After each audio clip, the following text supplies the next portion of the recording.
কিন্নাহার জুড়ে আন্তর্জাতিক যোগ দিবস পালন। 21শে জুন আন্তর্জাতিক যোগ দিবস উপলক্ষে রবিবার সকালে রাজ্য জুড়ে পালিত হলো এই যোগ দিবস। তবে অন্যান্য বছরের তুলনায় এবার পালা বদলের পর সমস্ত সরকারি ও বেসরকারি প্রতিষ্ঠানগুলিতে এই দিনের এই যোগ দিবস পালনে বাধ্যতামূলক জারি করা হলে এই কর্মসূচিকে সাড়া দিয়ে সকলকেই অংশ নিতে দেখা যায়। সমগ্র রাজ্যের পাশাপাশি বীরভূমের কিন্নাহার জুড়েও পালিত হলো আন্তর্জাতিক যোগ দিবস। এদিন কিন্নাহার লক্ষ্মীতলা মন্দিরে প্রাঙ্গণে রাষ্ট্রীয় স্বয়ং স্বেচ্ছাসেবক সংঘ ও লক্ষ্মীমাতা প্রাথমিক বিদ্যালয়, কিন্নাহার শিবচন্দ্র উচ্চ বিদ্যালয়, কিন্নাহার 1 নম্বর গ্রাম পঞ্চায়েত, কিন্নাহার থানা, কিন্নাহার স্পোর্টস অ্যাসোসিয়েশন সহ একাধিক জায়গায় সকাল থেকেই এই যোগ দিবসে অংশ নিলেন সংশ্লিষ্ট এলাকার বাসিন্দারা।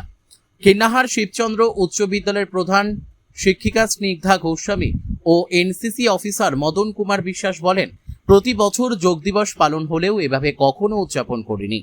যোগের কোনো নির্দিষ্ট দিন বলে কিছু হয় না, প্রতিদিনই এই যোগ হওয়া দরকার।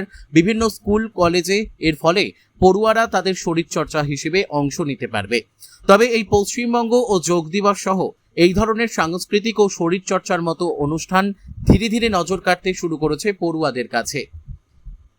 আগামীতে এই ধরনের অনুষ্ঠানের ক্ষেত্রে সংস্কৃতির চর্চা ফিরতে চলেছে শিশু ও পড়ুয়াদের কাছে।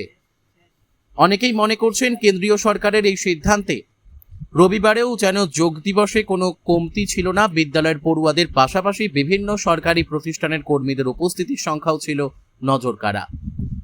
কিন্নাহার থেকে শুভদীপ গুইয়ের report, big news Bangla. Kinnahar আন্তর্জাতিক যোগ দিবস উপলক্ষে সারা পশ্চিমবঙ্গের বা সারা ভারতের মতো আমাদের কিন্নাহার শিবচন্দ্র হাই স্কুলেও এই যোগ দিবস পালন করা হলো। আমাদের প্রত্যেক মাস্টারমশাই, শিক্ষক শিক্ষিকা এবং ছাত্ররা সবাই উপস্থিত হয়েছিল। শিক্ষাকর্মীগণও ছিলেন এবং আমরা যথা নিয়মে, সরকার নির্দেশিত নিয়মে আমরা এই অনুষ্ঠান পালন করলাম এবং যিনি ভারপ্রাপ্ত শিক্ষক ছিলেন তিনি ছাত্রদেরকে যথা নিয়মে এটা পালন করিয়ে আমাদের অনুষ্ঠানটাকে সর্বাঙ্গভাবে সফল করলেন।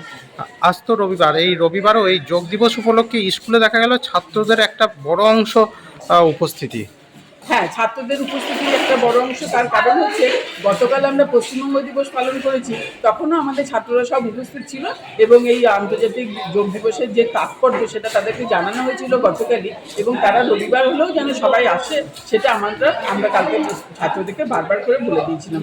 সেই কথা রেখে তারা কিন্তু যথারীতি সবাই স্কুলে এসেছিল। তাহলে কোথাও কি সংস্কৃতি চর্চা আবারও ফিরে আসছে বিদ্যালয়ে? কিছুটা তো ফিরছেই।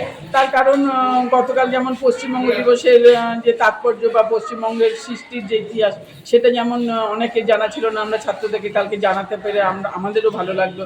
সেরকম এই যোগাভ্যাস যে শরীরের জন্য কতটা উপকার বা কতটা প্রয়োজনীয় সেটাও আমরা ছাত্রদেরকে সামিল করতে পারলাম এতে, এবং ছাত্রদেরকে শেখাতে পারলাম। আশা করি ওরাও এর তাৎপর্য বুঝতে পেরেছে এবং বাড়িতে ওরা এইভাবে অনুশীলন করবে, সে কথাও ওদেরকে বলা হয়েছে। আগামী দিনে যদি এই ধরনের সাংস্কৃতিকমূলক অনুষ্ঠান বা এই ধরনের কোনো অনুষ্ঠান চললে তাহলে কি ছাত্র সংখ্যা আরও বৃদ্ধি পাবে? আশা করি নিশ্চয়ই ছাত্র সংখ্যা বৃদ্ধি পাবে। কেননা আজকে যেভাবে রবিবার হলেও যেভাবে ছাত্র সংখ্যা উপস্থিত হয়েছে তাতে কিন্তু আমরা আনন্দিত। হয়তো দূর জায়গা থেকে তারা আসতে পারেনি, কিন্তু অনেক ছাত্র তবু এসেছে। আশা করি আগামী দিনে ওরা এর গুরুত্ব উপলব্ধি করে আরও বেশি সংখ্যক স্কুলে উপস্থিত হবে। আপনার নাম? আমার নাম স্নিগ্ধা গোস্বামী। কোন দায়িত্বে আছেন? কোন দায়িত্বে রয়েছেন? আমি এই স্কুলের ভারপ্রাপ্ত করলো, কি বলবেন? হ্যাঁ, অবশ্যই আজকে বিশ্ব যোগ দিবস, 12তম বিশ্ব যোগ দিবস পালন করা হচ্ছে, যেটা এর সূচনা হয়েছিল আমাদের ভারতবর্ষের প্রধানমন্ত্রী যে নরেন্দ্র মোদী এটা চালু করেছিলেন। এই 12তম বিশ্ব দিবসে সারা দেশের সঙ্গে এবং অন্যান্য দেশের সঙ্গেও আমাদের এই পশ্চিমবঙ্গের কিন্নাহার শিবচন্দ্র উচ্চ বিদ্যালয়, যেটা একসময় আমাদের এই প্রাক্তন রাষ্ট্রপতি প্রণব মুখোপাধ্যায় স্কুল, সেই স্কুলে কখনো হবে না তা নয়, অবশ্যই সেটা করা হয়েছে এবং মহাসমারোহে আমরা এই যোগ দিবস পালন করলাম। সমস্ত ছাত্র, সমস্ত এনসি ছাত্র এবং মাস্টারমশাই, শিক্ষকরা, শিক্ষাকর্মীরা সকলেই আমরা এই অনুষ্ঠানে অংশগ্রহণ করেছি এবং স্বতঃস্ফূর্তভাবে আমরা এই যোগ দিবস পালন করেছি। কারণ আমরা জানি এই যোগ দিবসের মধ্য দিয়ে আমাদের শরীর মন সুস্থ রাখা যায়, সেটা আমরা এই সমস্ত ছাত্রদের মধ্যে পৌঁছে দিতে চাই, যাতে আগামী প্রজন্ম আমরা এই সুস্থতা নিয়ে আমরা চলতে পারি, যাতে এই দিনটাকে আমরা প্রতি বছর পালন করতে পারি। আপনার নাম? আমার নাম মদন কুমার বিশ্বাস, এনসিসি অফিসার। মানুষের সঙ্গে বাংলা শিক্ষা কন্যা শিবচন্দ্র উচ্চ বিদ্যালয়।